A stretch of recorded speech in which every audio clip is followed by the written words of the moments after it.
Olá galera, vamos para mais uma aula e hoje é sobre a independência da América Espanhola. Tem uma independência muito importante para a gente fala tanto no Brasil, todo o processo do Brasil, esquecemos de falar um pouco sobre a independência dos países aqui, né, que acabaram se tornando aí, colônias, né, da região que se tornou colônia aqui da Espanha.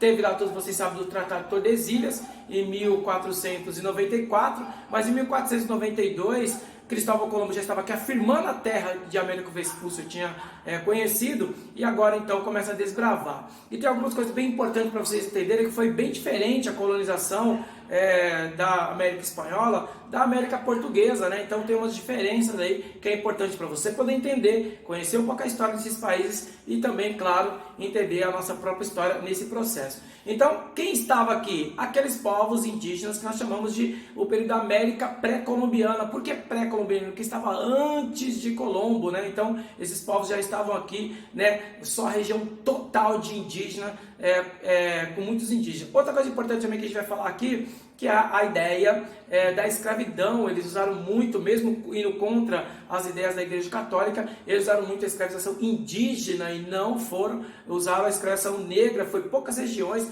principalmente ali nas ilhas, né, Cuba, Jamaica, Haiti, ainda se usou bastante a escravização negra, mas na região aqui da América Latina, só o Brasil. Então eles também vão romper isso aí com a Igreja Católica e vai escravizar os indígenas da região. Então vamos lá, colonização. Então era uma civilização pré-colombiana, né? Então essa região era dominada aí pelos astecas no México e Guatemala, os incas no Peru e Bolívia, né? Então império totalmente teocrático, baseado no regime então de servidão coletiva, estado então bem posto ali de forma de trabalhos de produtos desses agricultores indígenas. Então os astecas mais incas foram uma junção de povos e acabou se tornando um império poderoso, e Cristóvão Colombo chega bem nesse período.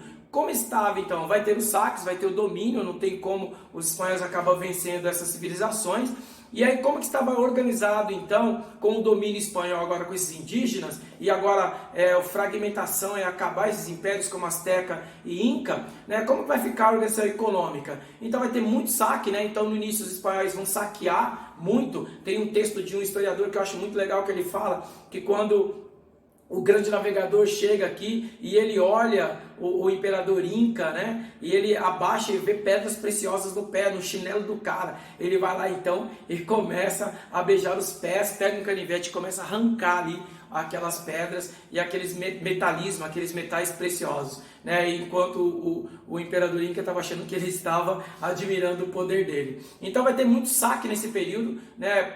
Claro, posterior a essa exploração, a esse domínio de metais, principalmente a região do México e do Peru. Implantação também de uma agricultura de exportação, né? Na região do Rio do Prata, Caribe, né? Vão reduzir. Isso parece muito com o Brasil, porque era também colônia de exploração, então quero tirar matéria-prima e explorar. Então ali pela saída do Rio do Prata, né? Na região do Paraguai e também a região do Caribe, vai ter todo esse processo aí de agricultura, uma monocultura de exportação. Uma organização do trabalho e de exploração de mão de obra. Como é que eles vão organizar essa mão de obra? Então, tem alguns termos técnicos bem legais, interessantes aí para a gente trabalhar e vocês pensarem no vestibular.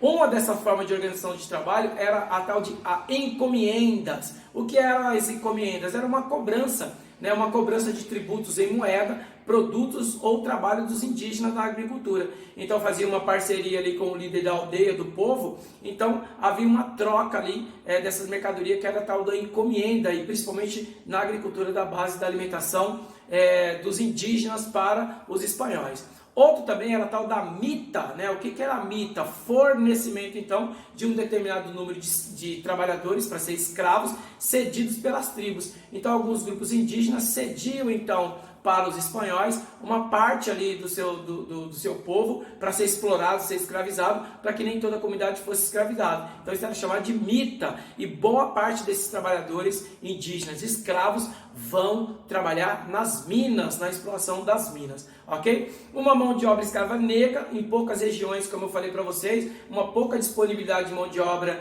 nessa região, vai usar muito a mão de obra escrava indígena, né? E aonde não dava para usar a mão de obra escrava indígena, é onde eles vão usar um pouco da mão de obra escrava negra, né? Então, e essa sociedade dele vai ser totalmente aristocrática e estamental, não há movimento, não há divisão. Como era essa sociedade então espanhola que está se fortalecendo aqui, colonizando toda essa região aqui, que dividiu com Portugal, que Portugal ficou só com o litoral ali e eles ficaram com todo o resto. Então, estava lá no topo da pirâmide então, dessa sociedade estamental, estavam então os chapetones. Né? Quem eram os chapetones? Eles eram chamados assim os espanhóis, altos funcionários e comerciantes da coroa espanhola. Então eles eram chapetones, né? Então eram conhecidos assim. E os outros eram os criolhos, né? Criolhos, alguns falam crioulo, né? Mas aqui no Brasil o termo crioulo é um outro conceito, é uma outra ideia. Então as pessoas confundem muito. Então se fala muito pelo espanhol do criolhos, né? Então quem eram os criolhos? Já eram brancos nascidos na América. Eles não tinham direitos políticos, mas não tinham parceria política lá com a Espanha, com o rei espanhol, mas eram grandes proprietários e eram profissionais liberais, então eles tinham domínio das terras aqui também. Já eram descendentes, né, mas já eram brancos, nascidos na região, já escravizados indígenas, mas não tinham uma forte parceria mais com a coroa espanhola. Também tinha os mestiços, homens livres, artesãos, empregados, né, e os índios e os negros também escravos, né, todos eles nas lavouras e também nas minas. Esses eram a camada popular, então, os mestiços, homens livres, artesãos, desempregados, etc., até alguns trabalhadores da agricultura, e os outros eram formados, então, da maioria escravo, os índios e os negros em poucas regiões, aí, no caso, e a boa parte indígena, que aí na Grande Lavoura, trabalhando na Grande Lavoura e nas minas, né?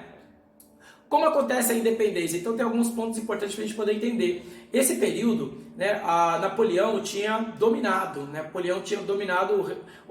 todo o poder ali na região da Europa. E Napoleão ele criou o bloqueio continental. O que era o bloqueio continental? Ninguém podia comprar da Inglaterra, todo mundo tinha que comprar da França, e aí se tornou um problema. Eu preciso comprar da França, mas aí eu vou ter esse problema, se eu não comprar da França, comprar direto da Inglaterra, eles vão me invadir. Então foi o bloqueio continental, e Napoleão fez isso com muitos países. E o rei da Espanha, diferente do rei de Portugal, ele fala, pode vir Napoleão, vou continuar comprando, fazendo comércio com a Inglaterra. E aí Napoleão invade lá, então vai ter um atrito, e o rei permanece, diferente do rei de Portugal, que foge para o Brasil em 1808, né, o rei espanhol permanece. E aí o que acontece? Ele vai chamar os chapetones e também muitos desses crioulos para lutar, ajudar ele na luta lá. Então muito dessa parte do exército, soldados e da elite espanhola que estava aqui, volta para a Espanha para ajudar na luta. Opa, então muitos desses crioulos vão aproveitar agora esse processo para começar a formar ali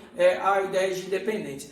Outras razões internas, a formação de uma elite crioula, branca, sem direitos políticos, né, que era uma liderança e que eles queriam muito a ideia de independência. E principalmente no Haiti, que é o primeiro a pedir independência, vai ter várias revoltas de escravos nessa região, ok? Pedindo o movimento de independência. E aí o movimento de independência nós dividimos aí em duas fases, né? A primeira fase de 1810 a 1815 mais ou menos, alianças políticas entre chapetones e crioulos que ficaram aqui na região da América Espanhola, contra o domínio francês e da Espanha também, né? Então tinha essa preocupação também com a França. E uma ausência de uma camada popular, porque toda a camada popular estava ligada à escravidão e boa parte era indígenas, né? E a segunda fase, que vai de 1816 a 1828, é uma fase mais de luta, aí como já está esse processo de independência, agora os chapetones e os crioulos querem o poder, então a concretização do processo de independência agora fortemente. Agora tem uma participação das camadas, porque vai surgir alguns líderes importantes que a gente vai falar já já e acaba influenciando. E também começa nesse período a abolição da escravatura. Primeiro do que aqui no Brasil, já começa essa abolição, principalmente com as ideias da escravização indígena. Então teve um apoio econômico também, claro, da Inglaterra. A Inglaterra já estava com as visões capitalistas bem fortes, bem resistentes, e por capitalismo, nessa condição, bem melhor você pagar um salário baixo e a pessoa dividir em várias prestações do que a pessoa ser escrava. A escravidão, ela não é boa para o ciclo do capitalismo, né? Porque aquela moeda não vai circular e aí não vai conseguir fortalecer. Então a Inglaterra vai apoiar total essa ideia de independência e, claro, o fim da escravidão também em todas as regiões, né? Como que estava a América Latina aí nesse período? E como aquela América Latina vai ficar então entre o século XVIII, né, e principalmente no XIX? Como é que vai estar? A maior parte das nações latino-americanas adotou o modelo norte-americano de república, então todos eles que foram pedindo independência foram adotando aquilo que já havia dos Estados Unidos e também fortalecendo uma ideia ali de independência com base do iluminismo, base do liberalismo. Só que Brasil e México, infelizmente, né, o Brasil e o México continuaram, então monarquia, isso prejudicou demais o Brasil, né, demorou demais para o Brasil ser livre. Eu sei que tem algumas pessoas aqui no Brasil que defendem o período importante, que foi o primeiro reinado, o segundo reinado, a vinda de Dom João VI para o Brasil, mas são pouquíssimos pesquisadores, né? Então no vestibular você vai ter mais realmente uma crítica forte a isso. O Brasil tivesse sido independente, né, bem antes, não tivesse passado por essas ideias de monarquia imperial, o Brasil estaria à frente, principalmente na industrialização, que demorou tanto tempo para chegar. Então Brasil e México permanecem monarquia. Instabilidade política, disputa das oligarquias, todos querendo ali o poder nesse lugar. Então alguns queriam a centralização do poder, outros queriam a descentralização do poder. Ou seja, alguns líderes queriam formar como se fosse os Estados Unidos, formar toda essa região que era a América Espanhola como um Estados Unidos ali, juntar os estados e fortalecer um país aqui da América Latina, tirando, claro, o Brasil, que já tinha outras características portuguesas, e também Dom João VI estava no Brasil nesse período, indo embora, já estava ficando o filho dele, né? Então, estava toda essa concepção. As camadas populares, que era massa de manobra, sempre foi massa de manobra nesse processo, dificuldade de acesso à terra, ao poder político, o voto era censitário, cobrado, então era uma voto de uma minoria poderosa. Também teve alguns eventos como outras lideranças também que surgiram, que a gente chama de caudilhos, né? Que eram os caudilhos? Grandes proprietários com poderes políticos e militares regionais, né? E a ausência de um poder centralizado. Os caudilhos, eles se fortaleceram mais esse poder regional entre a Argentina e o Uruguai, tá bom? Manutenção de uma economia de exportação baseada no latifúndio, a monocultura, né? Então o predomínio do capital inglês, o fornecimento de produtos industrializados, que eram mais caros, né? Trocando pela matéria-prima da América Latina, que era muito mais barato. Então eu vou trocar com você, mas o meu é mais caro, você tem que voltar mais. Então toda aquela exploração e, claro, voltado à ideia inglesa de exploração aí nesse período.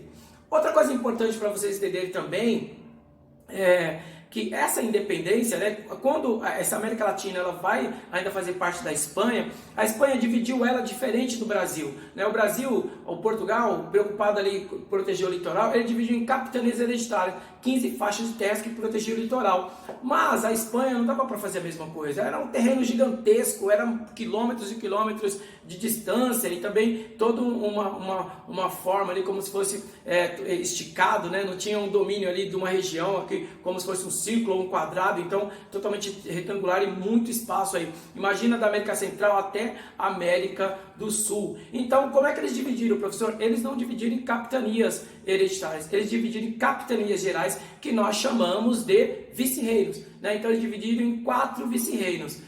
O vice-reino da Nova Espanha, era o vice-reino aí que foi criado em 1535, estando assim incluindo o México, a parte da América Central e Oeste ali dos Estados Unidos, que é o Novo México, que depois os Estados Unidos tomou, a região de Dallas, que aí nessas guerras, nesses conflitos, os Estados Unidos foi muito esperto, infelizmente a gente vai ter tempo para falar sobre isso, mas os Estados Unidos toma ali o Novo México, Dallas, tanto que essa região ali grudada no México fala 2 línguas, né? O inglês norte-americano e, claro, o espanhol, por motivo ali do México, né? O outro vice-reino era o vice-reino do Peru. Esse vice-reino foi criado em 1543 e foi formado ali pelo Novo Peru, né, e pela nova parte da Bolívia ali, o novo período que eles vão fortalecer. Então vai ter esse domínio chamado vice-reino do Peru, era a região do Peru e da Bolívia. A outra também era o vice-reino de Nova Granada. Esse foi em 1717, já bem mais tarde, porque já era um território, né, numa loucura aí de busca de mais território, é muito grande esse terreno, esse local, né? Então, esse território, então em 1717 ele foi formado então um novo território, que é o território de Colômbia, Equador e Panamá, que foi então chamado de vice-reino Nova Granada. E o último que eu quero falar aqui já está lá embaixo no sul, que é o vice-reino do Rio do Prata, né? Então foi criado em 1776, foi formado por novos territórios também no Paraguai, Peru e parte da Bolívia, Uruguai e Argentina. Então esse era o vice-reino do Rio do Prata, é bem importante para a gente poder entender. Existiam também outras relações de capitanias gerais, né? Então eles tinham os 4 vice-reinos e também tinha 4 que eles chamavam chamavam de capitanias gerais, porque era tudo muito grande. Todos quem vai liderar? Os chapetones, aqueles que tinham feito pacto colonial com o rei espanhol. Então eles também tinham 4 aí, que eles chamam de capitanias gerais, que era uma forma de aparelho administrativo aí, desses vice-reinos. Então, que era a região de Cuba, tá vendo? Lá em cima, depois Venezuela, o Chile, tudo ali no meio, e a Guatemala. Então, também tinha essas regiões mais administrativas aí do rei espanhol, com esse pacto colonial feito aí junto com os chapetones e esse conflito. Então, depois disso vem tudo o que eu falei. Napoleão com a invasão, a Espanha precisa de pessoas, então vai lá e enfraquece aqui o território. Eles aproveitam com as ideias da independência dos Estados Unidos, o iluminismo, o liberalismo, acaba fortalecendo aqui os chapetones e os crioulos e acaba então pedindo suas independências. Brasil e México, infelizmente, ficam monarquia, mas começam essas independências aí nesse período. E aí eu coloquei alguns números aqui bem interessantes para vocês, anos de independência aí dos principais países da América Espanhola. Então, México em 1821, depois o Peru também em 21, Argentina 1816, Paraguai 1813, Uruguai 1815, a Venezuela 1811, Bolívia 1825, a Colômbia 1811, Equador 1811 também, e o Chile 18, né? Então tem todo esse período aí importante para a gente poder entender. E Brasil, México, né, 1822, e infelizmente foi, eu estou falando isso o tempo todo, né, a tristeza, né, que o Brasil poderia ter uma história diferente, né, mas acabaram ficando monarquia, e isso acabou tendo uma parceria com a Europa. O Brasil continuou colônia, na verdade, né, ainda de exploração, principalmente depois com a Inglaterra, né. Outra coisa importante também que vocês têm que entender são os líderes que caem muito em vestibular. Havia 2 grandes líderes nesse pedido de independência aqui da América Espanhola, tá? Então, um deles era Simón Bolívar e o outro era o José San Martín, né? Então, o San Martín também nessa região. Então, quais eram as ideias desses principais líderes, né? Então, quem era o Simón Bolívar? Militar, era político venezuelano, foi fundamental importância no processo de independência da Colômbia, Bolívia, Equador, Venezuela, Panamá e Peru. Ele ganhou entre 1813 na Venezuela o título de honorário libertador, né, dessas regiões. O outro era o José San Martín, né, então era um general argentino, foi decisivo nos processos de independência da Argentina, Chile e Peru.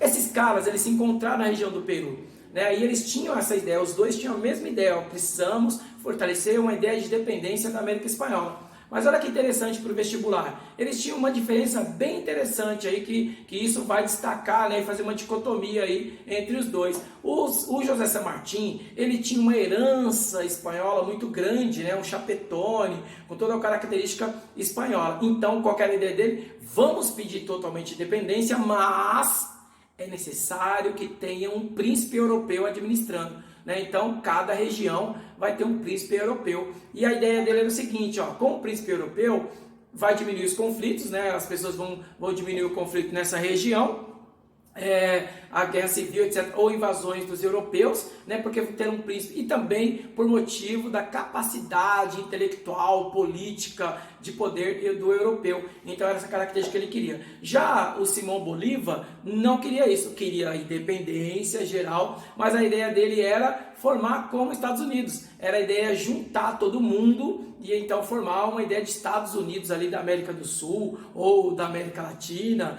né? Tem vários termos aí para ser usado. A ideia deles era formar um Estado poderoso, todo mundo unir, formar um Estado federativo baseado no iluminismo, baseado no liberalismo, baseado nas ideias e na Constituição norte-americana. Nenhum dos dois tiveram sucesso, porque aí os crioulos se fortalecendo, que Simón Bolívar também era, acabaram se fortalecendo e foram surgindo outros movimentos e cada um queria sua independência e formar os países que eu acabei de falar para vocês, ok?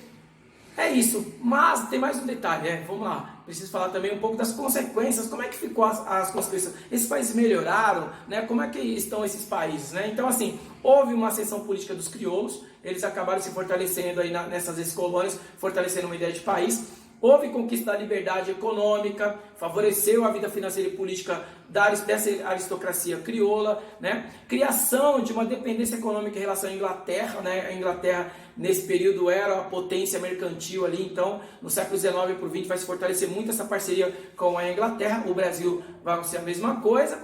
Mas tem um ponto aí triste, né, que por isso também vão vir outras revoluções, principalmente no século XIX e XX, né, que a gente não vai dar tempo de falar aqui, que também é essa independência política, né, fortalecimento de um Estado, de um país, também não mudou e não diminuiu a desigualdade social, injustiça, os indígenas sofrendo preconceito, racismo e também inferiorização do trabalho, né? Então continuaram fortemente nessas ex-colônias, a pobreza e a miséria continuaram e continuam. Só para vocês terem uma ideia, tem aquele livro do Che Guevara sobre a relação dele com a América Latina, que ele viaja, e uma das ideias dele que ele vai para Cuba para lutar é de ver a tristeza e todo o que vinha acontecendo na América Latina naquele período. Então isso fica claro aí, dessa desigualdade do trabalho forte, escravo ali agora nessa independência dos indígenas da América Espanhola. Instalação de um sistema republicano, né? Todos eles tiveram a ideia de eleição, mas a elite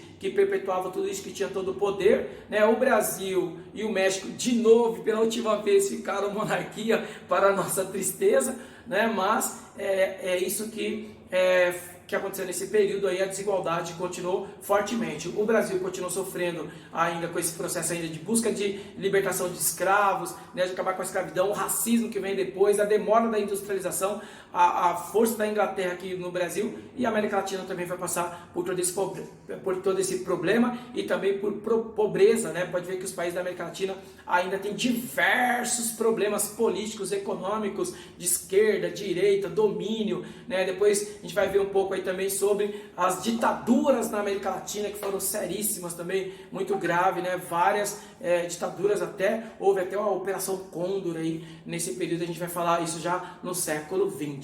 Beleza? Espero que vocês tenham entendido. Depois nós tiramos as dúvidas. Fique com Deus, bons ventos e até a próxima aula. Valeu, galera!